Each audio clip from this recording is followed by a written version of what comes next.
All right, so here we go again. Let's try third time lucky. So here we are live on Facebook, and this is my first Facebook Live video, so excuse the technical glitches. What I was trying to figure out is how to share some slides with you guys, but what I've done is I'm just going to literally, when I go to the slides, I'll just turn my cell phone around. So anyway, so what is the time? It's a couple of minutes before 12. Hopefully some folk will hop on. I was planning on being able to engage with you more easily by using my laptop, but I guess cell phone is how it's going to be. So let's see how this goes. So what we're going to do here, this is not a sales pitch, by the way, not at all. It's just me as a real estate expert sharing my expertise with you, sharing my views with you. And what I'm going to do is just run through three things, try and keep it nice and brief. Three things, share some slides with you. And the three things that we're essentially going to cover is why this isn't 2008, and why, what kind of recovery are we likely to be seeing? And then thirdly, why it's always a good time to be a buyer or a seller in real estate. You just need to have careful planning and consideration and preparation. So I think it's noon now, so I'm gonna start any second. Looks like we have a few people on, which is great. And so let's start off by saying hello and thank you so much for joining me today. My name is Luke Jones and I am a real estate agent, and I work with Keller Williams here in Silicon Beach area of West Los Angeles. And I've been an agent for a while now and have had the good fortune to work with a lot of clients and have some good success in what I do. And what I'm going to be doing over the course of this presentation today is really kind of spelling out talking about three very specific things, but then spelling out some really good hard facts and data for you, so that way you can take away just some good knowledge that maybe you didn't have before. And if you did have it, maybe it'll reconfirm your kind of feelings about things, or just definitely want to bring forward some good, positive, optimistic viewpoints from where I stand. So I'm definitely going to be doing this more frequently. Like, I think I want to try and do a live event like this once a month, COVID or no COVID. And I think that in the months to come, I'll have more data to share. I'll get more used to these platforms, how these platforms work, and be sure to add some, bring in some additional guests and speakers. But today I want to cover three very important things. And like I said, just want to share 5 pieces of information that will hopefully help you view the current remarkable situation that we're in through different eyes. So the first and most important thing I want to say is that this is not 2008, and we are not going to be seeing 2008 all over again. I'll keep saying this, and we'll go over into some detail why this isn't 2008. So what I'm going to do now is I'm going to show you a slide that I think really sums up perfectly why this is not 2008. So let's take a look.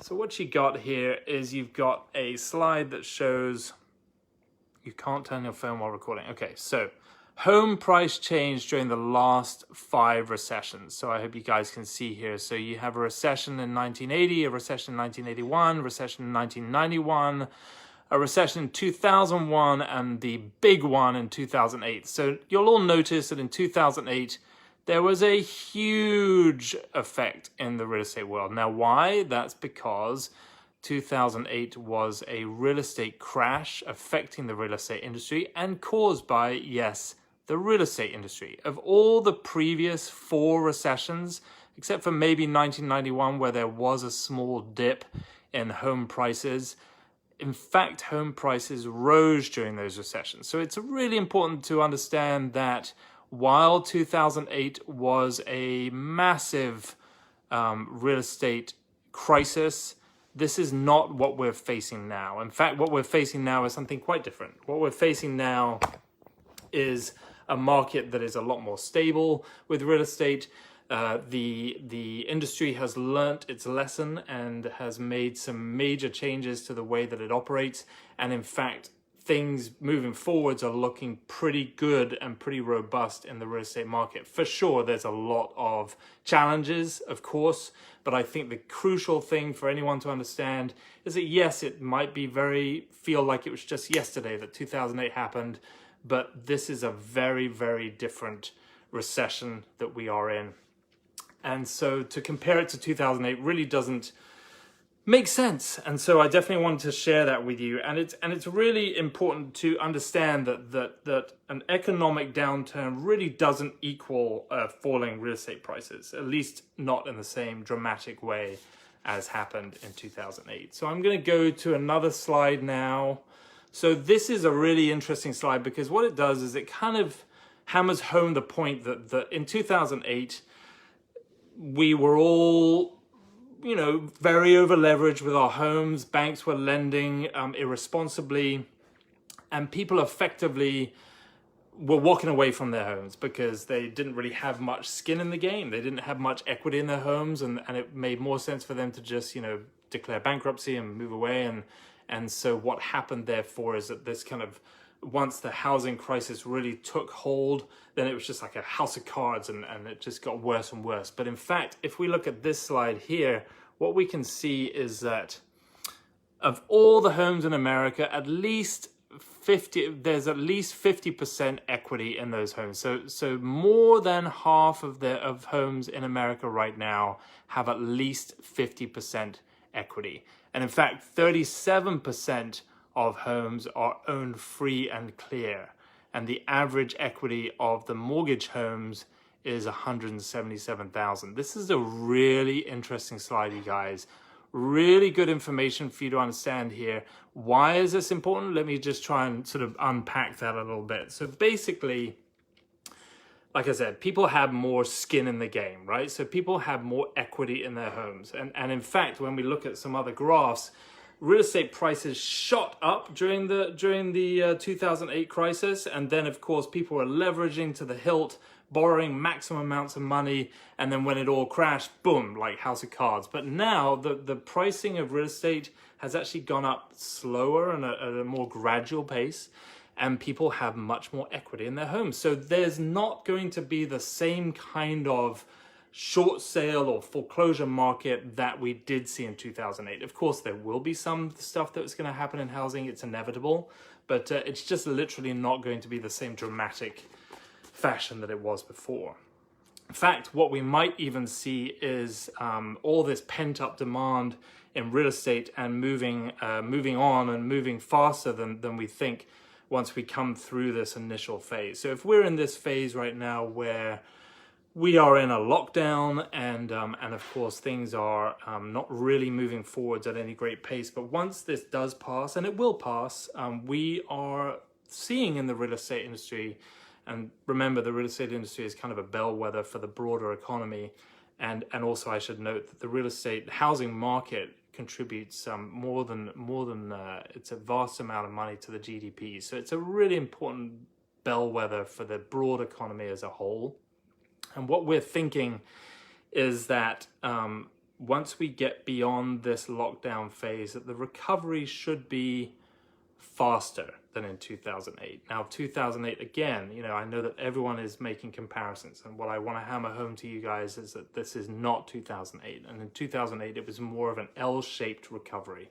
Don't want to dwell on the different terms for this, but basically there was a huge crash and it took a long time for people to get out of it. Whereas what we're thinking in this industry is that we're seeing something more akin to a sort of a bounce back, which could be relatively good. So this brings me on to the second important thing that I want to talk about, which is the second most important point that I want to make, which is what could the recovery look like?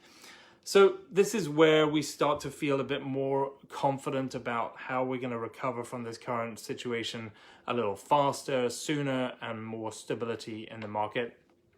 And obviously I don't want to dwell on this for too long, since there's many who think it might be a U-shaped recovery and there's many who think it might be a W-shaped recovery and all kinds of different things.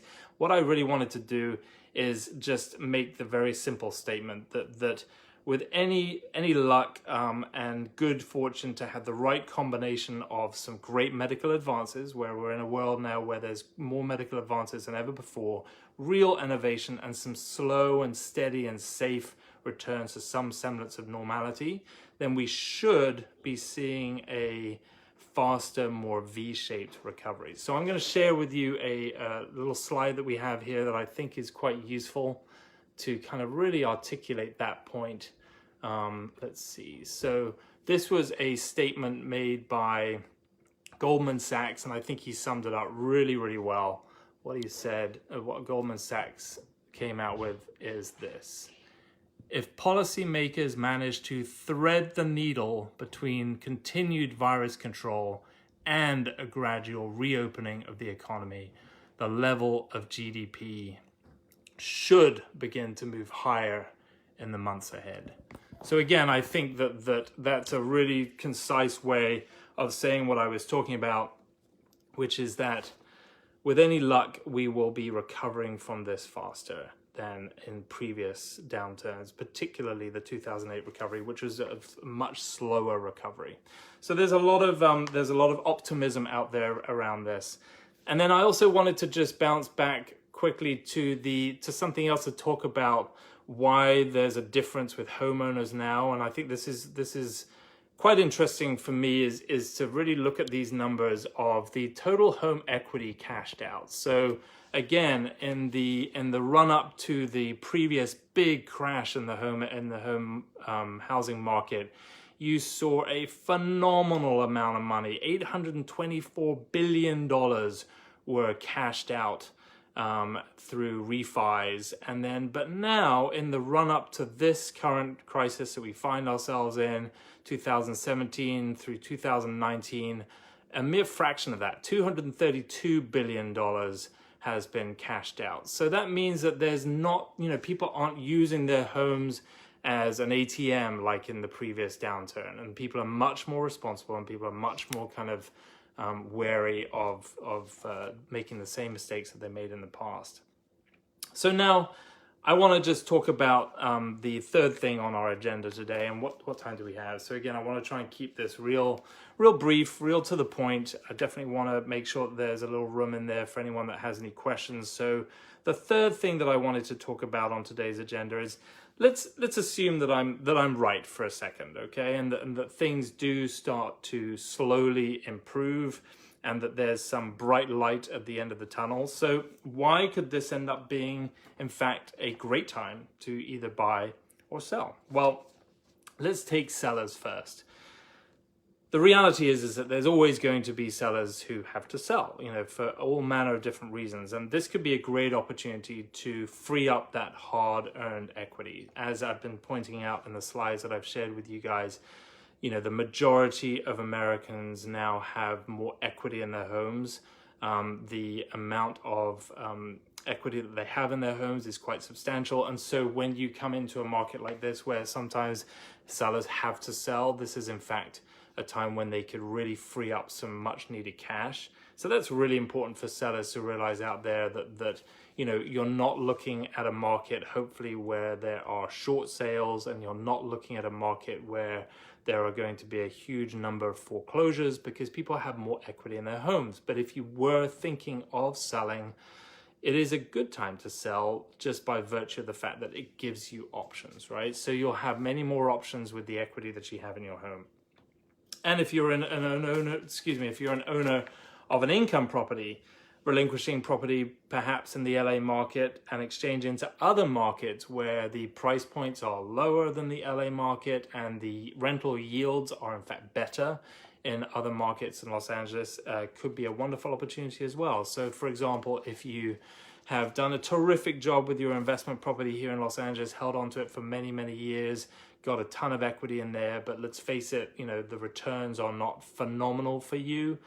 You could take that hard-earned equity and put it into something where you get much higher returns in another state, another part of the US.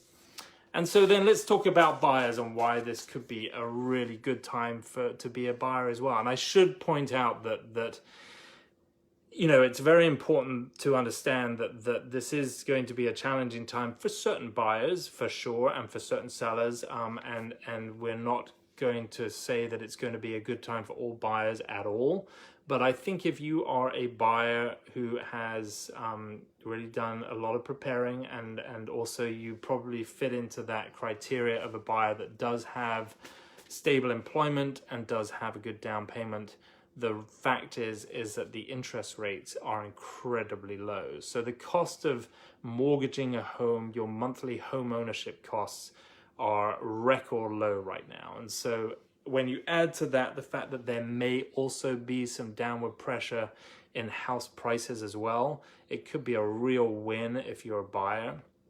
And so the fact is that while yes, it's good news that maybe there might be a little downward pressure on pricing, the really good news I think that everybody needs to understand is that the interest rates on mortgages right now are phenomenal. In fact, if we take a look at this slide here, we can just see over the course of the last couple of years, we've seen interest rates go from 4.54 back in June 2018, and then rising up to a high of 4.75 in December 2018. But since December 2018, those rates have come down enormously. So what you're seeing is that the interest rates now are really affordable.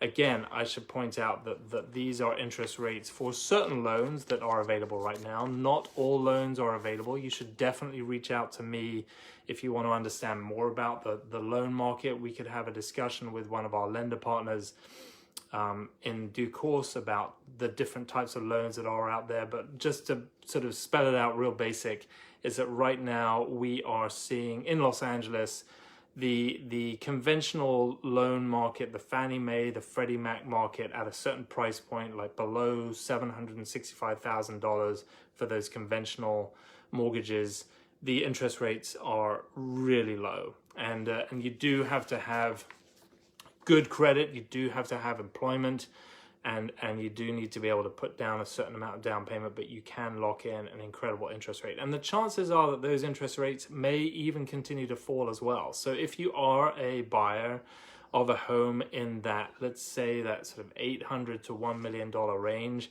and you have got a good healthy down payment, you can lock in a phenomenal interest rate. So that's really good news for buyers out there.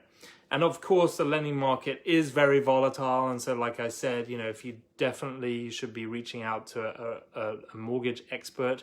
I can put you in touch with some really good people. If you wanted to DM me or call me, and I can send you a referral to some great lenders that I work with. But the programs that are in really good shape right now, they're government-backed loans, again, because the Fed has put so much stimulus into the economy. They understand that the housing market is absolutely crucial to the continued growth of the economy. And so they're really supporting these types of programs. And I would imagine going forwards, we're going to see even more stimulus and even more support to help us all get back to some semblance of normal. So I think that what I wanted to close up this little presentation, and then we can roll over to some questions, is basically a summary that I want to share with you. And I'm very passionate about this, that real estate is and always will be one of the best investments that you could make. And it's for sure one of the largest investments that anyone ever makes is in their real estate, whether that's as an investment property or even just as their home. Real estate is the single largest purchase transaction that most people make, but it's a long game, real estate. It is not something that you can get rich overnight, and it's not something that you should think of the quick buck. Real estate is something where you want to be in it for the long run, and you want to, of course, if you need to sell because you need to sell, then that's fair enough, but truly one should aim to hold on to your real estate and enjoy the long-term equity growth that you get from real estate. And then, of course, if you want to go that one step further, and I work with a lot of landlords and a lot of investors, a lot of clients who are looking to buy residential income properties, consider purchasing rental income property as well, because while you continue to enjoy all those great benefits of equity growth, you also have people sending you checks each month. So it's so there's the real estate business should really be part of any balanced portfolio. It should be part of your stocks and your shares and your cash and your bonds and also your real estate. And the fact of the matter is that anyone who does own a home is invested in real estate. And so it's really important that you understand more about, the long-term growth plan of your real estate. So, okay, so let's have a look here. So I'm just going to see if there's any, other comments that I want to make now, and see if there's any questions. Let me just see if I can figure out here. Okay, so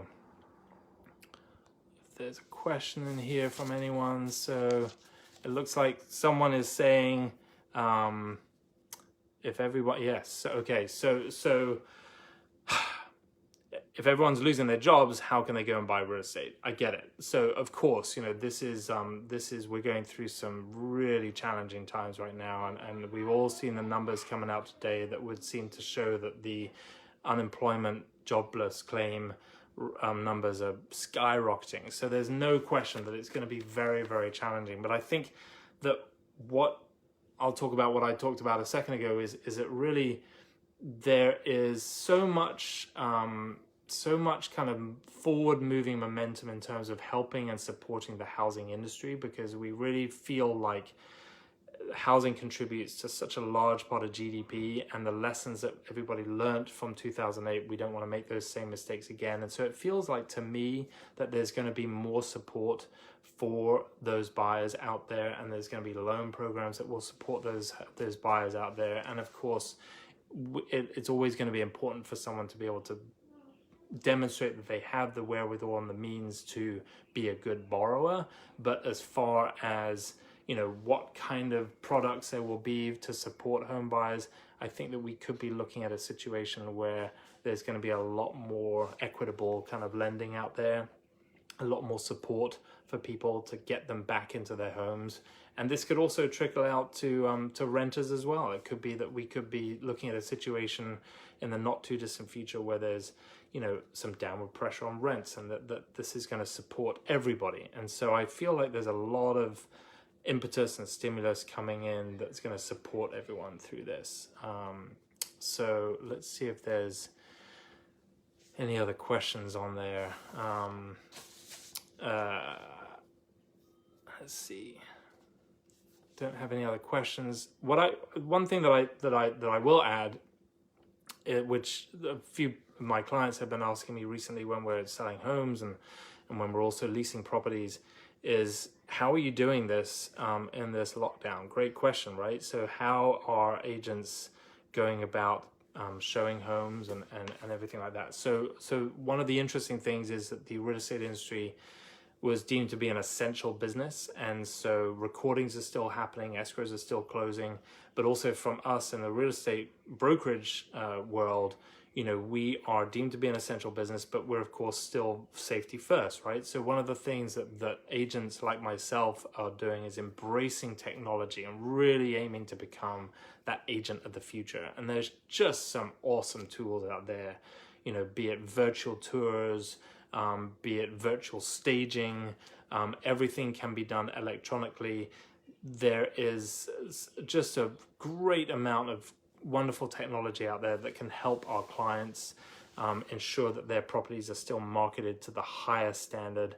And indeed, with our leasing company, we are listing and leasing a lot of properties pretty much entirely virtually now, which is awesome. Of course, people need to see the home before they move in, and we can arrange for that. But up till the point where they're really committed to move forwards, we can do everything over FaceTime, everything over tons of great apps that we have access to. So I think that that's really important for you guys to understand that those, as the Darwin thing, and I'm going to butcher his phrase, but it's those that can really adapt that will survive.